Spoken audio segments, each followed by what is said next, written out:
అనంతపురం జిల్లాలో Paltur police station పరిధిలో కొత్తపల్లి చంద్రమోహన్ అనే వ్యక్తిని అక్కడ స్థానిక పోలీసులు నగ్నంగా తిప్పుతూ బూటు కాళ్ళతో తంతూ పిడిగుద్దులు గుద్దుతూ స్టేషన్ ఆవరణలో నగ్నంగా తిప్పినట్లు కొన్ని సోషల్ మీడియాలో కొన్ని పత్రికల్లో ఒక వార్త రావడం జరిగింది. అది ఆ పోలీసుల మీద రాసినటువంటి వార్త ఏమాత్రం నిజం కాదు.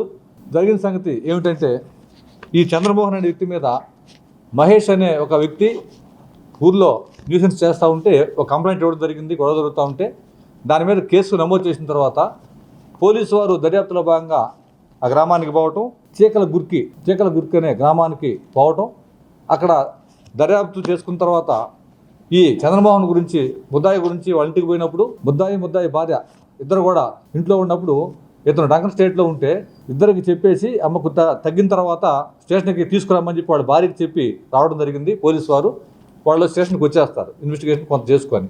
తర్వాత కాసేపటికి చంద్రమోహన్ తనే స్టేషన్కి ఆ తాగిన స్థితిలో రావడం జరిగింది. ఆ తాగిన స్థితిలో స్టేషన్కి వచ్చి నేరుగా వచ్చి స్టేషన్లో హాల్లో కూర్చొని తన మీద కేసు ఎవరు పెట్టారంటూ స్టార్ట్ చేస్తూ మాటలు చూడండి. అతను స్టేషన్లోకి వచ్చి చొక్కా లుంగి కట్టుకున్నాడు. అతనే మాట్లాడుతున్నాడు. అక్కడ నా మీద కేసు ఎవరు పెట్టారు అని పేరు చెప్తారా అని చెప్పి బూతులు తిడుతూ ఉంటే ఆ స్టేజ్లో అక్కడ కూర్చున్న తర్వాత అతను డంకన్ కండిషన్లో ఉన్నాడు కాబట్టి పోలీసు వాళ్ళు చూస్తూ నువ్వు గొడవ చేయొద్దు మాట్లాడొద్దని చెప్తున్నారే తప్ప ఏమీ కాదు. ఇందులో క్లియర్గా చొక్కా తీసి పక్కన అతనే విసిరేశాడు. దయచేసి మీడియా మిత్రులందరూ కూడా గమనించండి. అక్కడి నుంచి తీసేసి చొక్కా తీసి పక్కన విసిరేస్తే అతన్ని సముదాయించుకోవడానికే పోలీసు వారు ప్రయత్నం చేస్తున్నారు తప్ప అతని మీద దౌర్జన్యం కానీ ఎక్కడా కూడా ఏమీ జరగలేదు. ఇది క్లియర్గా అతని యొక్క చర్య ఇది కనిపిస్తూ ఉంది.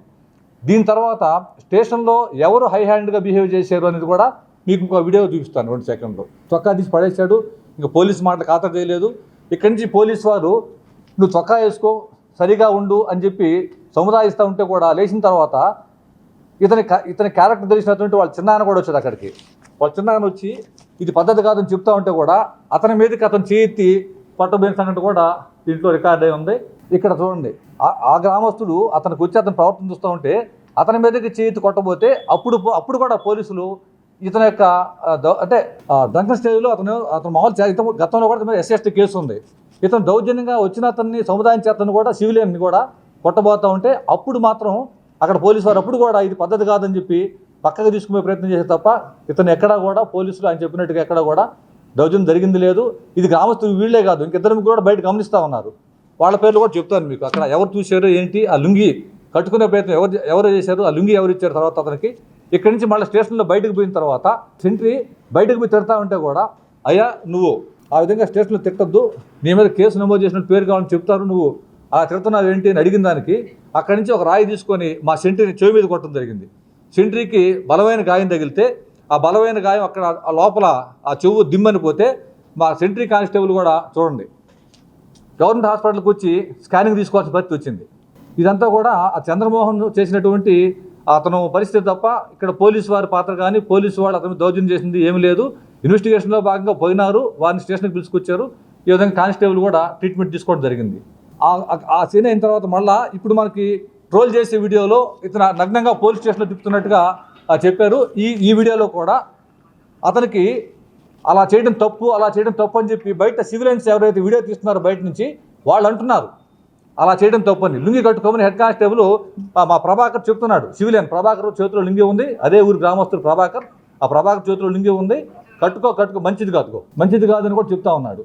ఈ రకంగా అతను ప్రవర్తించి చేసి మా కానిస్టేబుల్ సెంట్రీకి రక్తగాయం కలగజేసి కానిస్టేబుల్ ట్రీట్మెంట్ తీసుకున్న తర్వాత అతని మీద 2వ కేసు కూడా నమోదు చేయడం జరిగింది. ఈ పరిస్థితుల్లో సాయంకాలం కోర్టులో అతన్ని ప్రొడ్యూస్ చేయడం జరిగింది. ప్రొడ్యూస్ చేసిన తర్వాత మ్యాజిస్ట్రేట్ గారు పొద్దుపోయింది కాబట్టి రేపు ఉదయం తీసుకురాడని చెప్పి తీసుకురామంటే నెక్స్ట్ డే మళ్ళీ ప్రొడ్యూస్ చేస్తే సాయంకాలం దాకా మేడం గారు అతను వెయిటింగ్లో ఉంచి ఆ రికార్డు పరిశీలించి అది బిలో 7 years పనిష్మెంట్ కాబట్టి వారు అతనికి బెయిల్ ఇవ్వడం జరిగింది. ఇదైతే ఈ రకంగా పోలీసు వారిని బ్లేమ్ చేస్తూ పోలీసు యొక్క శాఖని కొద్దిగా అప్రతిపక్ష చేసే విధంగా కొన్ని మీడియాలో సోషల్ మీడియాలో జరిగింది. ఇది మాకు చాలా బాధాకరమైన విషయం. దీన్ని మేము చాలా తీవ్రంగా ఖండిస్తున్నాం. ఇటువంటి దుష్ప్రచారాలు చేయొద్దని, వార్తలు నిజం తెలుసుకోకుండా ఇటువంటి తొందరపడి పోలీసు వారు ఏదో చేశారు, పోలీసు వారు ఎప్పుడు ఇలాగే ప్రవర్తిస్తారు అనే విధంగా వార్త రాయటం మాకు కూడా చాలా బాధాకరంగా ఉంది. మీ అందరికి కూడా ఇప్పుడు వీడియోలో అతను స్వయంగా అతనే బట్టలు పేరు చూపించాను. అదేవిధంగా అతనే స్టేషన్లో వాళ్ళ చిన్నాన్ని కొట్టబోయేది చూపించాను. తర్వాత వాళ్ళ అమ్మను కూడా తిట్టాడు. వాళ్ళ భార్య వస్తే భార్య మీదకు పోయినాడు. అవన్నీ కూడా ఉన్నాయి. మా వాళ్ళు అతనికి బట్టలు ఇచ్చి కట్టుకోమని చెప్పే ప్రయత్నం చేశారు తప్ప అతను బట్టలు ఒడిసి కొట్టారు అని ప్రచారం చేసే విషయంలో ఎలాంటి వాస్తవం లేదని మా మీడియా మిత్రులందరూ కూడా తెలియజేస్తున్నాను. కాబట్టి పోలీస్ శాఖ గురించి ఏదైనా ఒక వార్త రాసేటప్పుడు సోషల్ మీడియా కానీ ఎవరైనా అడగండి, ఎవరైనా అడిగి తీసుకొని రాయాలని మీ అందరూ కూడా మనస్ఫూర్తిగా కోరుకుంటూ, ఇది పోలీసు శాఖకి ఈ విధంగా డ్యామేజ్ అయ్యే విధంగా వార్తలు రాసే మిత్రులకు రాయొద్దని కూడా నేను కోరుకుంటున్నాను.